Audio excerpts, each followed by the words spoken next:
There is a principle well attested in every archive I have ever consulted, that magic properly executed is magic safely executed.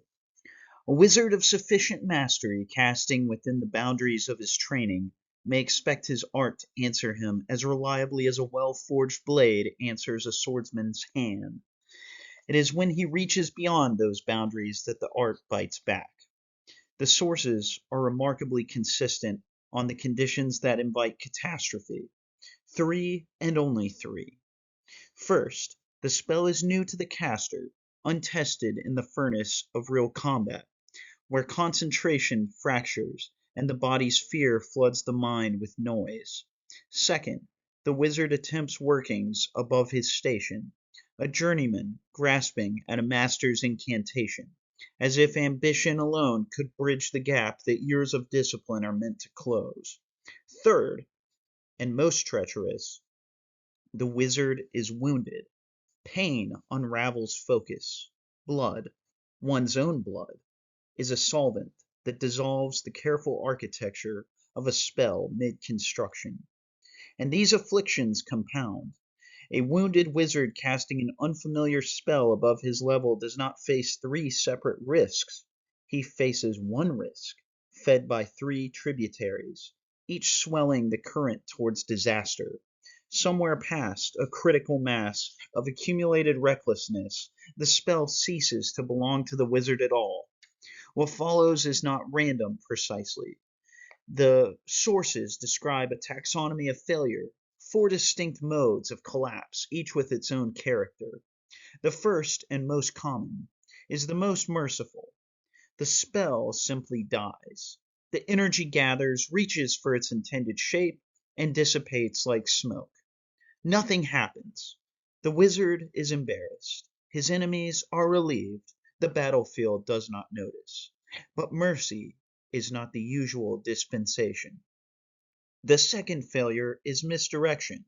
The spell may strike the wrong target entirely. And here the sources reveal a pattern that should trouble any commander who fields wizards in his army. The most likely victim of a miscast spell is the wizard himself. After that, his own allies. His actual enemy is the least likely recipient of the errant magic. I leave the strategic implications to those who command armies. A wizard who overreaches is more dangerous to his own side than to the foe he meant to harm. The third is inversion. The spell may turn against its own design. A blessing becomes a curse. An incantation meant to kindle fury in an ally instead renders him passive, compliant, a lamb where a lion was promised. The magic remembers its intended shape, but executes it as a mere image, as if the aether itself had a sense of irony. I am told this category of failure is particularly demoralizing to witness. I can well imagine. But what unsettles me is not the cruelty of it. Cruelty I can attribute to the caster's incompetence. It is the precision. An inversion is not chaos, it is mockery. It requires, if one follows the logic honestly, something on the other side of the spell that knows what the caster wanted and chose to return the opposite. I do not say that Aether has intent. I say only that these accounts make it very difficult to argue it does not. The fourth failure is stranger still, and the one that most unsettles me as a scholar.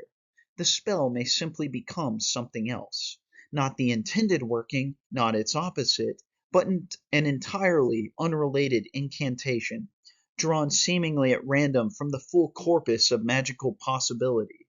The wizard reaches for a healing word and unleashes a fireball.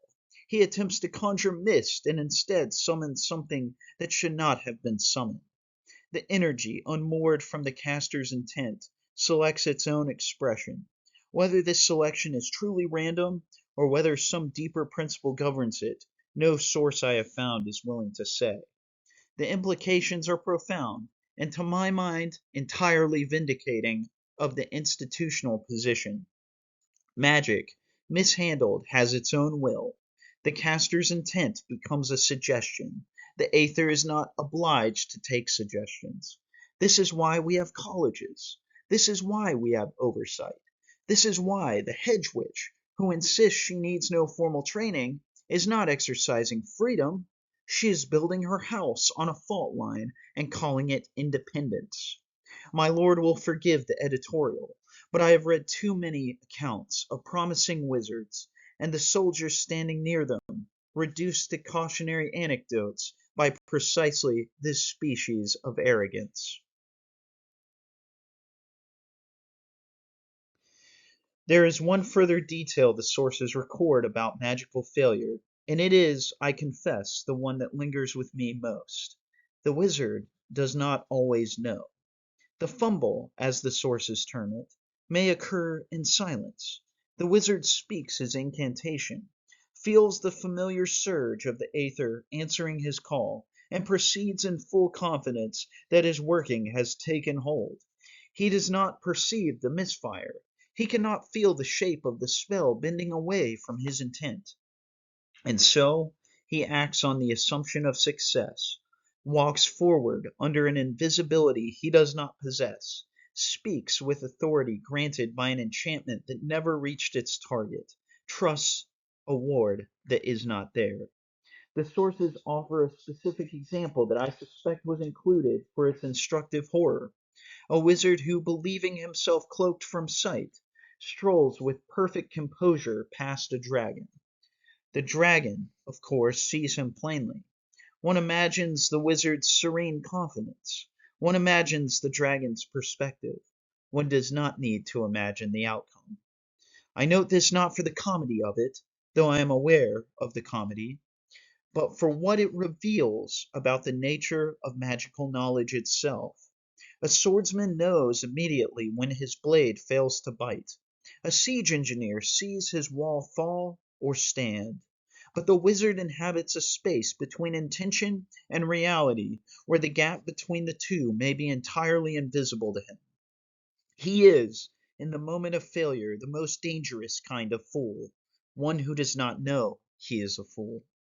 This, I would argue, is the strongest case the sources make for external oversight of magical practice. The wizard cannot be trusted to audit himself because the very medium of his art is capable of deceiving him about its own success. He requires observers. He requires institutions. He requires, if I may speak frankly, handlers. I believe that without reservation when I wrote it. I ask my Lord to remember that I believed it, because what follows has complicated my certainty. Yet the sources paint a picture of the wizard that is far grander than any mere functionary of a college. What emerges from these earliest accounts is a figure of extraordinary individual consequence. The wizard, as the sources describe him, is not a battlefield instrument to be deployed and retrieved. He is close to what we might call a hero, a singular agent whose personal growth, whose accumulation of knowledge and mastery shapes the course of engagements as decisively as any general strategy. His progression is not administrative, it is alchemical. Each spell mastered opens the door to the next. Each level of mastery achieved transforms not merely his capability, but his relationship to the aether itself. He ascends, and the ascent is his story.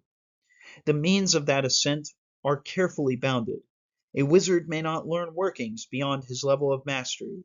The architecture of the spell simply exceeds the scaffolding of his training. There is, however, one exception, and it is telling.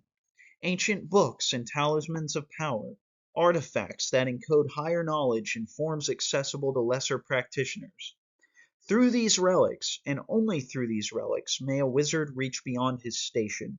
The implication is remarkable, that somewhere in the deep past, greater wizards inscribed their understanding into objects so precisely that future students could leap past the slow ladder of conventional training. Knowledge, hoarded in the present, was meant to be spent in the future. I suspect my lord will linger on this passage longer than the others.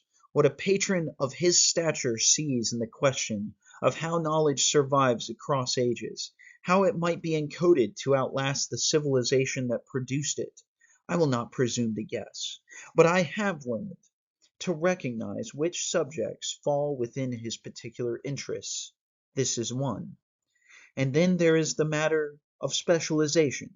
A wizard who wishes to become a necromancer, an elementalist, or any other manner of specialist must first demonstrate mastery of fundamental principles, and must sacrifice the learning of one spell to do so. He narrows his path. He makes a choice that cannot be unmade: depth over breadth, focused power over general competence. I find something almost monastic in the renunciation, and something almost tragic, because the specialist does not know, at the moment of choosing, what the unchosen paths would have shown him. He bets his life's work on a single branch of the art, and the only way to learn whether the bet was wise is to spend a career finding out. Thereafter he builds from the lowest foundations of his specialty upward, spell by spell, level by level. I dwell on this because these sources remember, O wizard, that later centuries have quietly forgotten. These early accounts grant the spellcaster an agency, a narrative weight, that later sources seem quietly to retract. The wizard becomes more predictable, more manageable, more equal to his fellow soldiers in the calculus of war. And I understand the reasons. A general who cannot predict what his wizard will do is a general who cannot plan a battle, and a battle that cannot be planned cannot be won reliably. Order demands it. The Empire's safety demands it. I said he requires handlers. I wrote it, and I meant it. And now I have spent 3 days with these older sources, and I find I'm not sure what I meant. The wizard who fumbles blindly past a dragon. Yes, that man needs an institution to save him from himself. But the wizard who finds an ancient talisman and through it touches knowledge that his teachers never possessed. Does that man need handlers? Or does he need to be left alone with whatever terrible and magnificent thing he is becoming? I do not have an answer. I know only that the sources do not seem to have one either. They record the fumbles and the ascents side by side, without resolving the contradiction, as if magic itself refuses to be a single kind of story. My lord would remind me that the safety of the realm cannot rest on one man's ambition to transcend his station, and my lord would be correct. He's always correct in such matters. But I note the loss. I record it. That is, after all, what I was commissioned to do.